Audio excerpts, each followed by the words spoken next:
দিনে স্বর্গ, রাতে অজানা আতঙ্ক। ভারতের এক সীমান্তের অদ্ভুত রহস্যময় গ্রাম। আপনি কি কখনো এমন কোনো জায়গার কথা শুনেছেন যেখানে দিনের আলো আপনাকে মুগ্ধ করে, কিন্তু রাত নামলেই সেই জায়গাই হয়ে ওঠে অচেনা? একই নদী, একই পাহাড়, কিন্তু দুই রূপ একদম বিপরীত। আজ আমরা আপনাকে নিয়ে যাব এক এমন সীমান্তে যেখানে সৌন্দর্য আর রহস্য পাশাপাশি বসবাস করে। কল্পনা করুন, আপনি দাঁড়িয়ে আছেন এক নির্জন জায়গায়। চারপাশে পাহাড়, নিচে শান্ত নদী, জল এতটাই পরিষ্কার যেন তার ওপর ভাসছে এক অদৃশ্য জগৎ। কিন্তু আশ্চর্যের বিষয়, এই শান্তির মাঝেই লুকিয়ে আছে এক অদ্ভুত অনুভূতি, যেন কেউ আপনাকে দেখছে। দিনের আলোয় জায়গাটা একেবারে স্বপ্নের মতো। ছোট ছোট ঘর, পরিষ্কার রাস্তা, চারদিকে ফুলের সাজ, সবকিছু এতটাই নিখুঁত যেন মানুষ নয়, কেউ খুব যত্ন করে সাজিয়ে রেখেছে।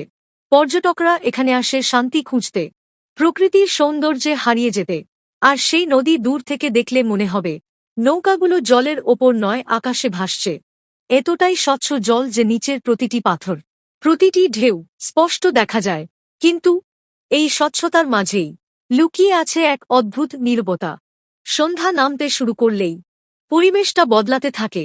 আস্তে আস্তে আলো কমে আসে, আর পাহাড়ের বুক থেকে নেমে আসে ঘন কুয়াশা, যা ধীরে ধীরে ঢেকে ফেলে সবকিছু। আপনি বুঝতেই পারবেন না কোথায় নদী, কোথায় রাস্তা। সবকিছু যেন মিলিয়ে যায়। আর তারপর নেমে আসে এক ভয়ঙ্কর নিস্তব্ধতা। শুধু নদীর শব্দ, ঝিঝি পোকার ডাক, আর মাঝে মাঝে অচেনা কিছু আওয়াজ যার উৎস আপনি খুঁজে পাবেন না। অনেকেই বলেন এই সময়টায় জায়গাটা আগের মতো থাকে না। কেউ কেউ দাবি করেন কুয়াশার ভেতরে নাকি ছায়ার মতো কিছু নড়াচড়া করতে দেখা যায়। আবার কেউ বলেন নদীর ওপার থেকে ভেসে আসে অদ্ভুত শব্দ, যেন কেউ ডাকছে। কিন্তু সত্যিটা আজও অজানা। আর এই রহস্যময় জায়গাগুলোর নাম হল মাওলিন নং, ডাউকি, উমংগট নদী। ভারত বাংলাদেশ সীমান্তের এক অনন্য জায়গা, যেখানে দিনের সৌন্দর্য আর রাতের রহস্য দুটোই সমান শক্তিশালী। আপনি কি সাহস করবেন এখানে একা রাত কাটাতে? কমেন্টে অবশ্যই জানান।